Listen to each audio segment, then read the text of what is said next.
성범죄 사건이라는 거, 내가 성범죄 피해자가 된다는 거, 교통사고를 겪는 것과 그다지 다르지 않습니다. 내가 준비가 돼 있지 않은 상태에서 갑작스럽게 생기는 것이 바로 성범죄 피해이기 때문에 내가 만약에 성범죄 피해를 당했다라고 한다면 반드시 기억해야 되는 5가지 사항을 정리해 드리도록 하겠습니다.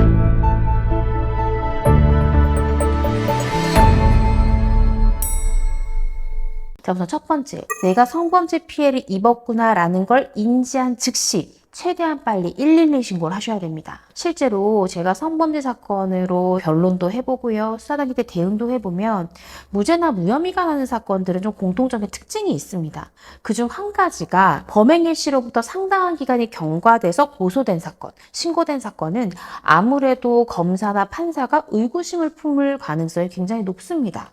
보통 성범죄를 입었다라는 사실을 인지하고서는 대부분이 일주일 이내에 신고하는 경우가 되게 많거든요. 그런데 내가 성범죄 피해를 당했어. 그걸 인지를 했음에도 불구하고 몇 개월이 지나서 갑자기 고소하게 되는 경우에는 이 사람이 고소하게 된 데는 다른 원인이 개입된 것 아닐까? 다른 목적 때문에 이런 거 아닐까? 라는 의심을 불필요하게 살 수 있습니다. 그래서 내가 아침에 일어났는데 옷이 벗겨져 있고 뭔가 아랫부분이 뻐근하고 느낌이 이상하다. 뭔가 내가 성범죄 피해를 입은 것 같다라는 생각이 드시면 그 즉시 바로 112에 신고하시고 도움을 청하시는 게 나중에 사건을 진행하실 때 훨씬 더 유리하다. 라는 걸 기억하셔야 됩니다. 두 번째는요.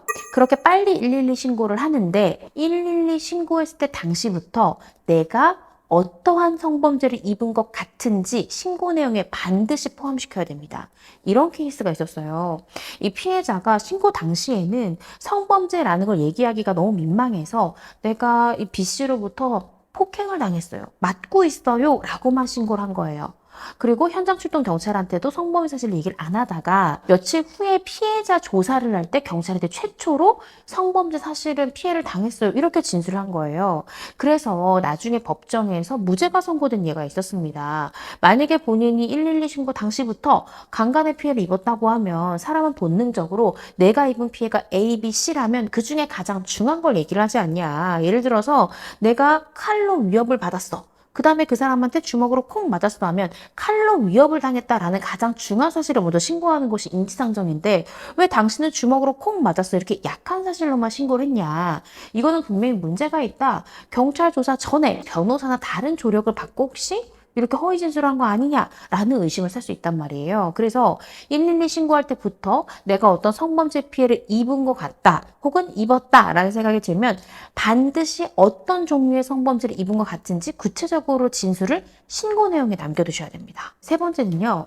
성범죄 피해를 입을 당시에 신체, 겉옷, 속옷을 이는 그대로 보존하시고 해바라기 센터에 가셔야 됩니다. 성범죄 사건이라는 건 누가 CCTV 앞에서, 카메라 앞에서 성범죄를 하는 사람 없잖아요. 결국에는 이 성범죄가 있을 당시에는 어떠한 물적 증거 없이 성범죄 피해자 말, 가해자 말 대 말만이 직접 증거인 경우가 많습니다. 그렇다면 내 몸에 남아있는 성범죄의 증거들, 내 신체나 내 속옷이 내 말을 뒷받침해 줄 수 있는 가장 강력한 증거가 될 수 있습니다. 그래서 갑자기 성범죄 피해를 입을 경우에 샤워를 하시는 경우들이 있어요.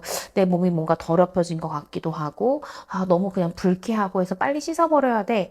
그런 생각 충분히 드실 수 있는데 내 몸에 남아있는 모든 것이 증거이고 내 몸에서 그 사람의 정액이나 타액, DNA가 채취될 수 있기 때문에 반드시 씻지 않은 상태에서 피해자로서 해바라기 센터에 가셔서 DNA 채취를 하셔야 된다는 거 기억하셔야 되고요. 특히 어떤 추행 같은 경우에는 이 피해자가 나는 그렇게 몸을 터치한 적이 없다라고 진술하는데 이제 내 몸에 남아있는 그 사람의 지문이나 DNA를 통해서 터치가 있었는지 없었는지에 대한 정확한 과학 수사가 가능하거든요. 그래서 그 당시에 입은 속옷이나 옷도 빨지 않은 채로 그리고 가급적 밀폐된 비닐 안에 넣어서 보관해 놓으신 다음에 해바라기 센터에 제출하시는 것이 좋습니다. 네 번째는요. 아침에 일어나 봤더니 내가 모르는 숙박업소에 누워있고 나체 상태로 뭔가 성범죄 피해를 입은 것 같아. 이럴 때는요.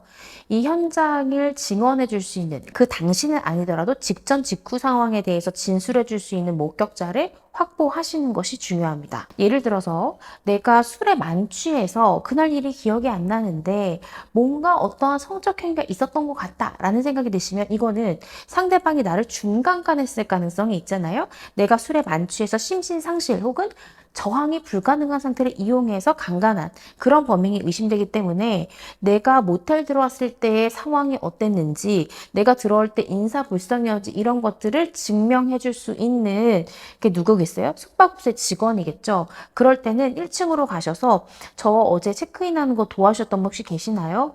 저 그때 여기 어떻게 왔는지 모르겠는데 혹시 그때 무슨 일이 있었어요? 이런 식으로 경찰에 내가 피해자로서 진술하는 것 이외에 진술해 줄 수 있는 목격자가 있는지를 확인해 보시는 것이 중요합니다. 마지막으로는요.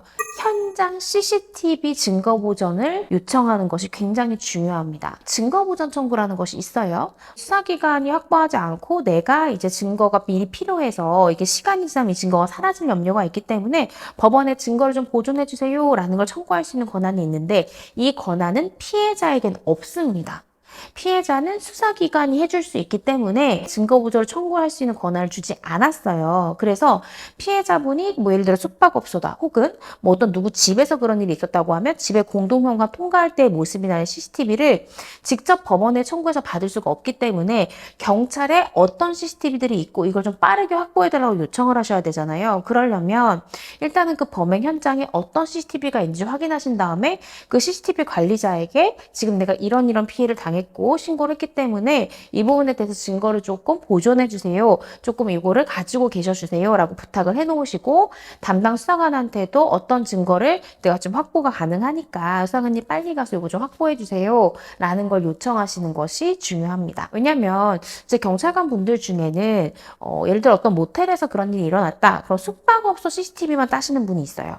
그런데 사실은 예를 들어 술이 1차, 2차, 3차까지 마셨고 그리고 4차로 숙박업소 간 경우에는 사실 2, 3차 때부터 본인이 굉장히 만취한 게 그 음식점 CCTV나 혹은 음식점에서 술집으로 이동할 때 그 도로 방범용 CCTV에 굉장히 만취해서 부축해서 간다든지 아니면 휘청인다든지 이런 모습들이 그대로 남아있을 가능성이 있거든요. 그렇기 때문에 수사관한테도 1차, 2차, 3차 음식점이 어딘지도 정확히 알려주시고 그리고 그 해당 식당의 사장님들한테도 CCTV를 좀 보관을 해달라라고 요청하신 다음에 경찰이 이제 직접 받아오는 형태로 그러니까 내가 억울하게 내 피해가 사장되지 않도록 묻히지 않도록 피해자 스스로도 노력을 좀 기울이셔야 됩니다. 이 영상 본인도 보시지만 본인 주변 혹시 공유하실 분들 있으면 링크 복사해서 주변 분들에게 단체 카톡방이나 이렇게 공유하셔서 꼭 미리 상식으로 알아두시는 것이 굉장히 중요하니까요. 또 주변에 널리 함께 공유해 주셔도 좋을 것 같습니다.